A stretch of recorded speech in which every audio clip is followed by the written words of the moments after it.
ফকিন্নির বাচ্চা! এই ফকিন্নির বাচ্চা! কি করছিস? এই কুমারের বাচ্চা! চোখে দেখতে পাস না? এই কুমারের বাচ্চা! দাঁড়ান!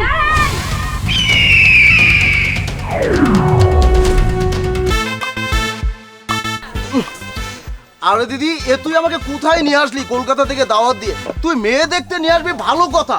তুই ভালো একটা জায়গায় নিয়ে যা, তা না করে এমন হাড়ি পাতিল কি নোংরা জায়গায় নিয়ে আসছি আমাকে। আমাকে কি নিয়ে আসি অপমান করছিস? আরে ভাই, তুই আমার প্রতি রাগ করিস না তো। আমার কোনো দোষ নাই, সব দোষ তোর এই ভাগিনার। তোর ভাগিনা বলছে যে এই জায়গায় সুন্দর বুঝি একটা মাইয়া আছে। আমি তো এইখানে গুটি নাটি ছাড়া আর কিছুই দেখছি না।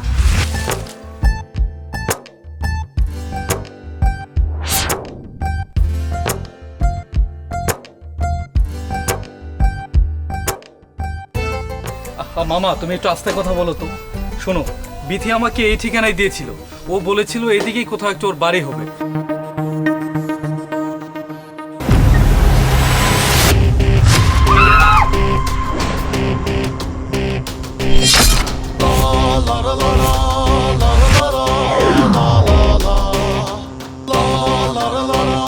ও শিট!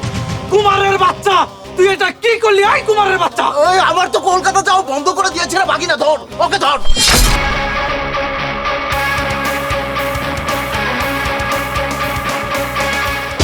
এই ফকিন্নির বাচ্চা! এই ফকিন্নির বাচ্চা! কি করছিস? এই কুমারের বাচ্চা! চোখে দেখতে পাস না? কাপড় চোপড় এটা কি করলি তুই? ওই কুমারের বাচ্চাকে বাচ্চা কত বড় সাহস! কি করেছে গোলা? আমি তো কলকাতা যেতে পারবো না ওর জন্য। বাবাজি, আমি দেখে আপনার ঘরে গায়ে কাদা ঢেল মারি নাই। দেখতে পাসনি?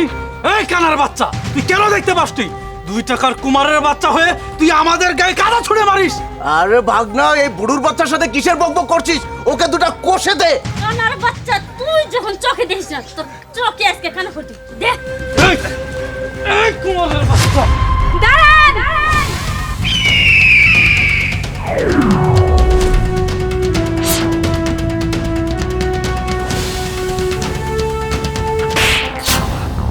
বিধি, তুমি এইখানে? আর এই সামান্য কুমারটার জন্য তুমি আমার গায়ে থাপ্পড় মারলে? উনি সামান্য কুমার নয়, উনি আমার বাবা। কি? এই সামান্য কুমারটা তোমার বাবা? তুমি তো কখনো আমাকে বলোনি যে এই কুমার তোমার বাবা, যে কিনা এই সামান্য কুমারের কাজ করে তোমার পরিবার চালাচ্ছে, এই সামান্য হাড়ি পাতিল বিক্রি করে তোমার পরিবার চালায়।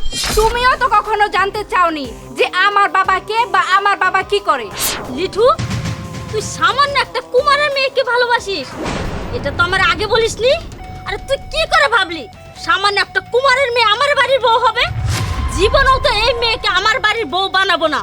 আর আগে যদি জানতাম যে এই বাড়িতে তুই আনবি, আমি এই বাড়িতে কখনো পা রাখতাম না। আপনি কি আমাকে আপনার বাড়ির বউ বানাবে? আমি নিজেই তো আপনাদের বাড়ির বউ হব না।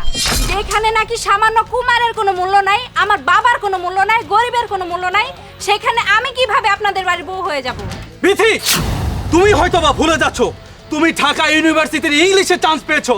আর তুমি সামান্য খ্যাত এই সমস্ত এদের সাথে আছো। শুনো, তোমার একটা ওয়েট আছে, সেটা তোমাকে বুঝতে হবে। তোমার বাবা মা আর এই সমস্ত নোংরা জায়গা রেখে এক্ষুনি আমাদের সাথে চলো। না, এটা কোনোদিনও সম্ভব না। তোমার কোনো আইডিয়া আছে? আমার বাবাই সামান্য কুমারের কাজ করে আমাকে ঢাকা ইউনিভার্সিটিতে পড়াচ্ছেন, আর আমি কিনা সেই বাবাকে ভুলে তোমার হাত ধরে চলে যাব? এটা কোনোদিনও সম্ভব না। আরে যেই বাবা কিনা এত কষ্ট করে আমাকে লেখাপড়া শিখিয়েছে, নিজে না খেয়ে আমাকে খাইয়েছে, আর তুমি কিনা বলছো সেই বাবাকে রেখে আমি তোমার হাত ধরে চলে যেতে? অসম্ভব, এটা কোনোদিনও সম্ভব না। আরে যে কিনা বাবার মতো বয়সে একটা লোকের গায়ে হাত তুলতে পারে, তার সাথে আর যাই হোক আমার কোনো সম্পর্ক রাখা যাবে না। এখন এই মুহূর্তে আমার বাড়ি থেকে বের হন, বের হয়ে যান।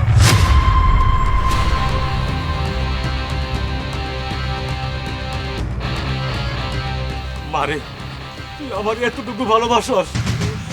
কাদা মাটি দিয়ে হাড়ি বাতি বানাইয়া আগুনে পুড়ে বাড়ি বাড়ি বিক্রি করে তোর আমি লেখাপড়া করাইছি। তুই আমার সম্মান রাখছস। এলাকার লোক তোরে ঘৃণা করলে কি হবো? ভগবান কিন্তু ঠিকই দেখতেছে।